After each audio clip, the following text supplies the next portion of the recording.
फिर 10 वर्ष राजनीति के क्षेत्र में। मेरा जो अध्ययन है बिहार को लेकर या समझ है उसको, उसके अनुसार बिहार की जो बदहाली, बर्बादी, गरीबी का कारण है वो उसकी मूल वजह यह है कि यहाँ पर एक तरह से पिछले 30-40 वर्षों से राजनीतिक बंधुआ मजदूरी बन गई है। जैसे देश में पहले गुलामी होती थी, वैसे बिहार में राजनीतिक तौर पर लोगों की गुलामी हो गई है, चाहे वो जात के नाम पर हो, हिंदू मुसलमान के नाम पर हो, या भाजपा के डर से लालू और लालू जी के डर से भाजपा। तो ये जो समस्या है, हम लोग बात करते हैं कि बिहार में सड़क नहीं है, पढ़ाई नहीं है, रोजगार नहीं है, गरीबी है, पलायन है, ये सारी बातें लोगों को पहले से पता है। हम लोग तो आकर एक दिन देखते हैं, नेता लोग आकर उस पर चर्चा कर सकता है, पत्रकार उस पर लिख सकता है, लेकिन जो लोग इस जीवन को जी रहे हैं उनके लिए तो डेली का काम है। इसके बावजूद वो लोग फिर जाकर वोट उन विषयों को छोड़कर दूसरे विषय पर क्यों देते हैं? तो उसकी ये 4 वजह मुझे जो समझ में आई है कि लोग यहाँ पर अपनी समस्याओं से जूझते हैं, परेशान हैं, लेकिन जब वोट का वक्त आता है तो वोट यहाँ पर मुख्यतः 4 विषय पर लोग दे रहे हैं। पहला, अपनी जाति के आधार पे। दूसरा, जो जाति से बचा वो धर्म के आधार पर। ये मानना कि सिर्फ बिहार में हर व्यक्ति जाति पर वोट दे रहा है, ये भी बिल्कुल सिरे से इसको मैं खारिज करता हूँ। और इसका उदाहरण भी मैं हमेशा देता हूँ कि अगर हर व्यक्ति बिहार में जाति के नाम पर ही वोट दे रहा है तो नरेंद्र मोदी जी को वोट बिहार में दे कौन रहा है?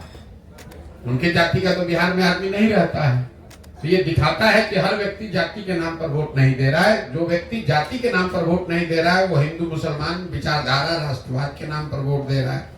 लेकिन इन दोनों के बाद भी करीब करीब आधी बिहार की जनता 2 विषयों पर वोट कर रही है। वो है लालू जी के डर से भाजपा, जिसको आप कह सकते हैं विकल्प के अभाव में। भाजपा को दे नहीं सकता इसलिए लालू जी को दे रहा है, लालू जी को नहीं दे सकता इसलिए भाजपा को दे रहा है।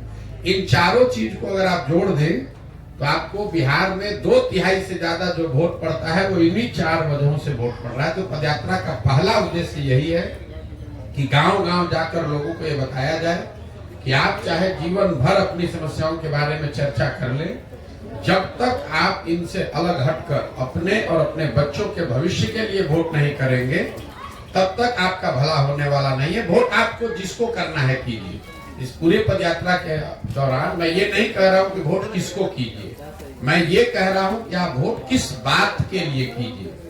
अगर आपको मोदी जी को वोट करना है, मोदी को करो, लालू को करना है, लालू को करो, लेकिन वोट अपने और अपने बच्चों के लिए करो। ये पदयात्रा का पहला उद्देश्य है, गांव-गांव जाकर बताना। दूसरा उद्देश्य ये है कि लोग जो मजबूरी में वोट कर रहे हैं, विकल्प के अभाव में, जिनको समझ है कि हमको जाति के आधार पर नहीं, धर्म के आधार पर नहीं वोट करना है, लेकिन उसके पास विकल्प नहीं है, तो वो विकल्प के अभाव में वोट न करना पड़े, इसके लिए लोगों को हम ये बता रहे हैं कि आप साथ में आइए और आप मिलकर एक नया दल बनाइए।